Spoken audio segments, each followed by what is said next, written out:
अनिश्चितकालीन हड़ताल पे है, क्या कहना चाहिए? हम लोग की टोटल 11 मांग है, लेकिन सबसे महत्वपूर्ण मांग है कि हमारा सेवा समायोजन होना चाहिए।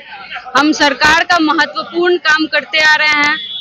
25,000 डाटा एंट्री ऑपरेटर हम लोग 10 साल 15 साल से काम कर रहे हैं और सरकार का टेक्निकल सपोर्ट है हम लोग, उसके बावजूद भी हम लोगों का जो मांग नहीं सुना जा रहा है।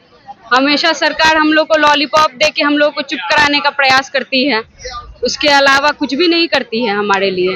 एक चपरासी जो होते हैं वो हमसे बेहतर जो है इज्जत पा रहे हैं, हमसे बेहतर जो है वो चौड़े होके जो ड्यूटी कर रहे हैं, और हम लोग बीटेक, एमसीए, बीसीए ये सब लोग अच्छे डिग्री लेकर हम लोगों की ये स्थिति है, हम लोगों को सड़क पे बैठना पड़ रहा है आज। क्योंकि यही मांगे हैं कि हम लोग बिना शर्त, बिना परीक्षा विभाग से समायोजित करें। हम लोग को सरकार 2 साल, 4 साल, 5 साल, 10 साल जब हम लोग काम किए हैं तो हम लोग को समायोजित करना चाहिए।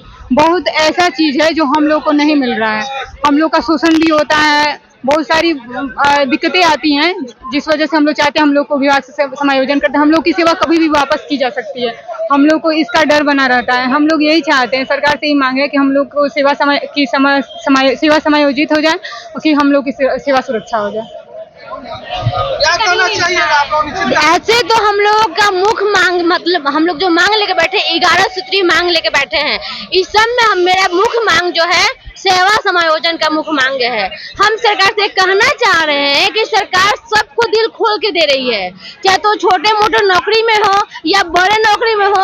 लोग सरकारी कर्मियों को डबल प्रमोशन दे रहे हैं एक साथ, कि वो इलेक्शन में जीत सके, उसका चुनावी जो परिणाम जो है उसके पक्ष में आ सके। तो हम सरकार से पूछना चाह रहे हैं कि जो घर बैठे लोग हैं, आप वृद्धा पेंशन बढ़ोतरी कर रहे हैं, आप जो क्या होता है, जो राशन होता है उसके पेमेंट में बढ़ोतरी कर रहे हैं, तो क्या हमारा वोट आपके लिए कोई मायने नहीं रखता? क्या हमारा कार्य कोई मायने नहीं रखता? क्या हम आपके लिए कोई कम मायने नहीं रखते? जब हम आपको पिछले साल से आप लोग देख रहे होंगे, लगातार हम लोग कंटिन्यू जो हम धारणा दे रहे हैं। पिछला 2 दिन मतलब जो सामूहिक अवकाश होता है हम लोग सांकेतिक रूप में दिए, उससे पहले भी हमने सरकार को चेतावनी देने का काम किया, और आज मतलब एक लाचार होकर, दम लाचार में 2 साल बाद अल्टीमेट हम सरकार को 2 साल पहले से दे रहे हैं कि हम अनिश्चितकालीन पे जाएंगे, हम अनिश्चितकालीन पे जाएंगे, लेकिन फिर भी सरकार के कान में जूत तक नहीं जा रहा है। और लास्ट हम लोग लाचार होकर अनिश्चितकालीन पे बैठे हैं कि इस बार तो सरकार को देना ही होगा और सरकार से हम सेवा समायोजन लेंगे ही। और अगर इस बार अगर हमारी मांगे को पूरा नहीं करती है या हमारी बातें को गंभीरता पूर्वक नहीं लेती है, तो इस बार या तो हमें सेवा समायोजन दे, नहीं तो इस बार इतने लोग कसम खा के धानास से उठेंगे कि इस बार अगर हमें हमारा अधिकार से वंचित कर दिया गया तो इस बार मुख्यमंत्री की कुर्सी से भी मुख्यमंत्री को वंचित होना पड़ेगा। क्योंकि हम लोग एक नहीं है, हम लोग 20,000 साथी हैं और 20,000 के घर में कम से कम 10 लोग हैं। हम लोग गांव जवार से बिलोंग करते हैं।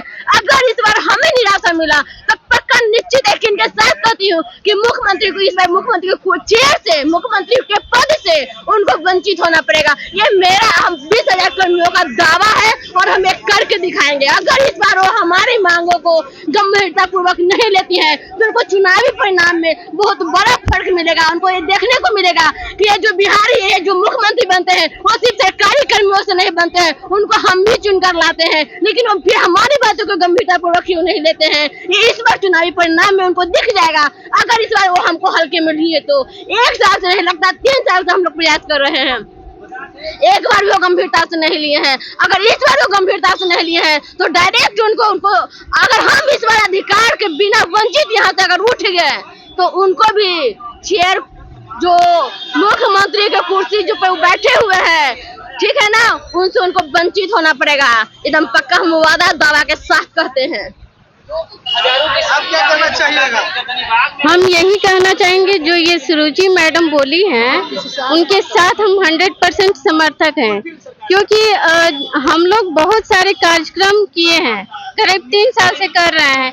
कभी 1 दिवसीय करे, कभी 2 दिवसीय कर रहे हैं, कभी काला बिल्ला कर रहे हैं।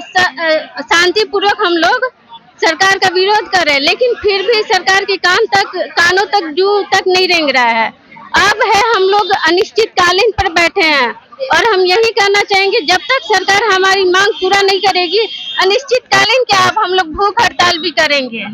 तो इसीलिए हम सरकार को से रिक्वेस्ट है, हम लोग रिक्वेस्ट ही कर रहे हैं कि हम लोग का मांग पूरा कर ले। जायज है, क्योंकि हम लोग 75 से 80% महत्वपूर्ण काम योगदान दे रहे हैं ऑफिस और कार्यालय में, उसके बदले में हम लोग को शोषण किया जा रहा है। ऐसा कब तक चलेगा? 25 साल से हम लोग काम कर रहे हैं, हमारा संपर्क कर रहे हैं। यहाँ तो 2 साल 3 साल से जो कर रहे हैं सबको परमानेंट किया जा रहा है। 8वीं पास 10वीं पास जिसका कोई वैल्यू भी नहीं है उसको किया जा रहा है, लेकिन हम लोग का सरकार क्यों नहीं सुन रही है? इसीलिए हम लोग अनिश्चितकालीन पर बैठे हुए हैं कि हम लोग को सेवा समायोजन करे, हर हाल में करे। मेरा नाम पूनम कुमारी, मैं रोहतास जिला से बोल रही हूँ।